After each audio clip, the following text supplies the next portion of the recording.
Good afternoon to everyone present here. Really appreciate you taking your time of your busy schedule to be a part of this kickoff meeting. And for the folks who has joined us from Toronto over the line, thank you for taking your time out too. Really excited to talk about the user experience design group that has been set up at the Global Solution Delivery at our organization. This the main reason for the user experience design team is the restructure of our organization and our CIO's focus on converting our organization into human-centric one. So it's really exciting times. There's a lot of questions. There's a lot of answers that people are looking for, and I think this would clarify some of the things that people might look into. So, what is user experience design? There's a lot of terms out there, the industry standards, and a lot of people talk about their own perspective about what user experience design is. It might be a business related one, it might be related to an artistic one, or it might be related to a financial one. But we are just sticking to the basics, and as one great man said, design is not just what it looks like and feels like, design is how it works. He emphasized the importance on how it works, and that's why they came out with stunning products, and Apple is one of the products that provides stellar user experience. And this clarifies what user experience design is for people who think it's just about visuals. No, it's just about shaping the design and experience and how really the product works rather than how it looks. And I think he captured really well in this wonderful quote and one of my favorite quotes. What is user experience in business and what does it do? User experience in business is to improve our customer satisfaction and increase their loyalty through the utility, ease of use, enjoyment in the interaction with our products and our services. So they should be really excited using our products and services. I know that recently a board has been kept to say which company or organization does best product or services. People said JetBlue, people said Alan Bean, and people said 2020 Vision. So you remember those because you had a very good customer satisfaction and you enjoyed using their products. So that's what we want to recreate here. So what is the goal and value of UX? So the ultimate goal of UX is providing the best user experience and getting the best possible business results. So said by Jeff Horwath, a UX strategist, you can see the four big circles which focuses on content, business goals, interaction, and user goals kind of intersect at a portion where it's called UX. So this should clarify people that we just not only work about visuals, we concentrate more on business goals, user goals, content, and how you interact with the product. So it's the total package, and it's kind of saying that we involve ourselves in all this process and kind of create a beautiful user experience. So what's the value of UX in business? As you can see this graph, which is more recent and produced in 2015, people who focus more on customer experience have got more returns. The customer experience leaders have 107.5% in return compared to people who lag behind them and who do not focus on customer experience. Previously, the graph for CXP laggards were negative, but then they reach positive. Doesn't mean that they have performed better. It's just that the industry standards is set high and they have reached above the graph. And this was also from Jeff Horwath. I think this really talks about what customer experience and user experience can bring to an organization. What are some of the skills and roles present in the user experience design? So as you can see, this complex Venn diagram with different colors. And I guess it's very unique that there's each separate part to UX. There's a visual designer, developer, UX strategist, a UX and a UI developer, a UX and a UI designer, and there's a sweet spot called UX unicorn. And I think unicorns don't exist these days. It's just in fairy tales. So similarly, in the field of UX, there are very limited unicorns. People who have all the wild gambit of skill sets. So some of the roles which are a strategist who kind of helps align the UX efforts with the business goals and see whether they're in line. UX research person kind of investigates what the user goals are by performing interviews and few other methods. Information architect kind of organizes how kind of a website looks and what are the different structures. A content strategist kind of finds a usable content. Design doesn't just speak because of colors and usability. You need the right content to convey people, and Amazon does a great job of that. And visual design, it kind of gives you that, oh, this looks great. You remember the site which had this great colors and great CSS elements, and I think that's part of the visual design and interaction design, or how you interact with the element. What should happen when you press the stick? What should happen when you press the menu button? How should it drop? So all these aspects are kind of interesting, and these are the dimensions, and so it's a wide area where people have expertise in different field. what Let's talk about user experience in our group, the global solutions delivery. So here's our team, and as you know, Eric is the head, and we have some open position for the UX lead. If you know anyone in the industry, you shout out to me saying that, hey, you know what, we have a great candidate. We're more than open to looking into them. We have some senior designers like Corey, and Martha, and there are some people who does research, and they do prototyping too from computer science background engineering. So this team is really talented, and they're well diverse in their skill set, and they tend to help each other. So that's a really our strong front. What are our capabilities? Our capabilities are, we kind of want to shape the product, we want to shape the experience, as well as give return to our business. Something return over investment. You're not investing for just providing beautiful products.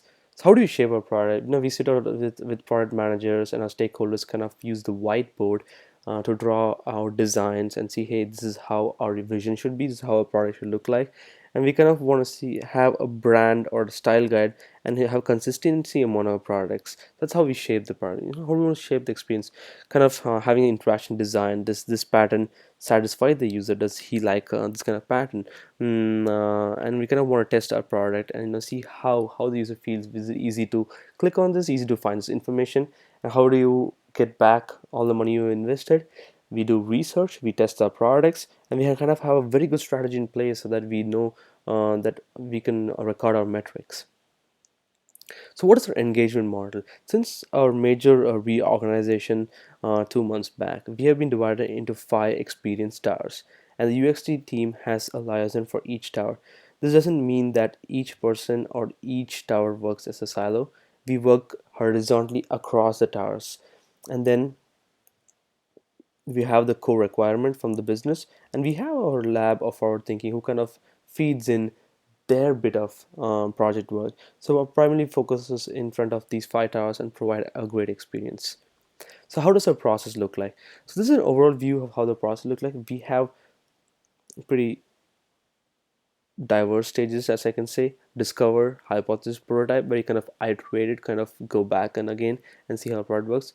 We build it, we measure, we learn, and kind of go back and build it. We just don't leave the process out. So what is the discover phase?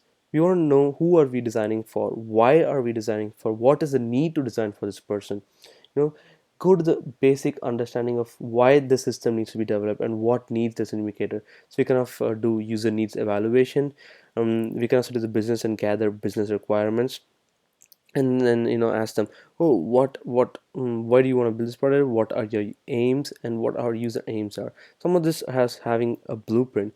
This is an example how a blueprint looks like. So this is like the entire, like, say, I would rather say it's more like a journey, like what are challenges, what we're going to face, what our focus area is going to be, and what are measurements, and what are the activities, some of the activities we do.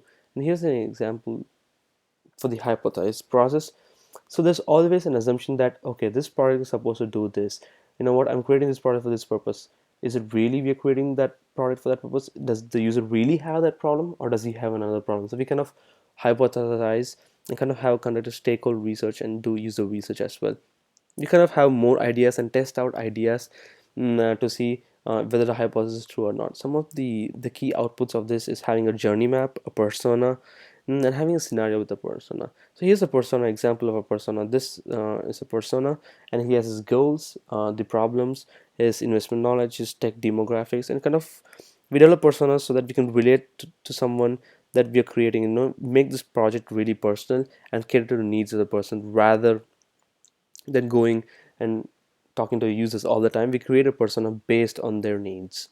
And here's an example for a journey map where the person goes to different emotional experience at different parts of a cycle in our product. And I think it's really good that we can focus on areas where their emotional experience is really bad, or we think that it's going to be bad, and we can improve that experience. Reaching the prototyping stage, this is how we connect with the customers, show our designs, show how our product works. And this is a product where we shape and kind of go back and prototype, and we kind of iterate, we kind of go and refine, and we're going to do usability testing and test it with our real users. Some of the outputs are visual designs and prototypes. Here's an example of a wireframe developed from the software called Balsamiq. So it's more like something done with our child in an arts class would do, like with paper. Yes, this is functional. We test out how the layout is and whether this layout is something which our users like, so that we don't have to develop the product and come back or redevelop it and kind of increase the cost. So this is a cost-effective method as well. This is one of the projects that we've been working on. So this is more of a wireframe, and you can see the next page. We have used beautiful visual designs to complement our wireframes, and you can see how critical values stand out. So this is something which our team is capable of, and we are really good at. And converting there, we have good, strong visual designs where it creates the impact and say, wow, this product is amazing. I can remember this is so easy to use and looks so amazing. That's what we always want. So this is covers the look and feel. So the build phase, we kind of hand over our designs to the development team. Some of the results in this case are we provide ready-made code, CSS and HTML format, so that the developers don't have to worry much on the front end. So we have our style guide, and they can drag style elements from a style guide and over. Into the build process, the results in this process, we kind of have usability studies to check our process and see how it does in the hands of our users. Here's an working example of a working application that we built for our traders. The measure phase. We kind of always celebrate that our product is launched. We kind of take a break and celebrate with the team, go for an outing, but then we don't forget the product. We collect feedback, and we kind of sit and see, okay, since we're in an agile process, what are some of the methods that we can incorporate, or some of the features we can incorporate from the backlog. So it's kind of interesting to know. The key results from this are the metrics.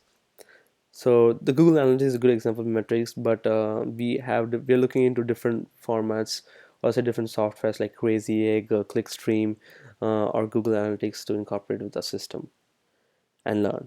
The most important aspect of what a team does well is learn. We are not scared to admit that our products are not perfect, or our products fail, or there is a bad aspect in a product. Not everything is perfect. So, but then we are ready to learn and get that learning, and then go back to the build phase and kind of feed those learnings in the build phase and go about iterating this product. So that's when you create a beautiful user experience. The cliche image of our team, or like say a team discussing what are the possible successes. Since they're happy, I think it's more about a success. So this is an overall view as we discussed before: the discover phase, hypothesize, prototype, build, measure, learn, and some of the strategies that come under these listed below, and the results. If you want to know more about this, feel free to talk to any of our team members or talk to me. Or if you want us to be involved in one of your projects, reach out to me, and we're more than willing to talk about how we can involve yourself and our team to provide a great experience for you. Thank you so much for taking your time, and I hope we embark a great journey. And I cannot wait to see what happens 6 months down the lane and what our product does. Thank you.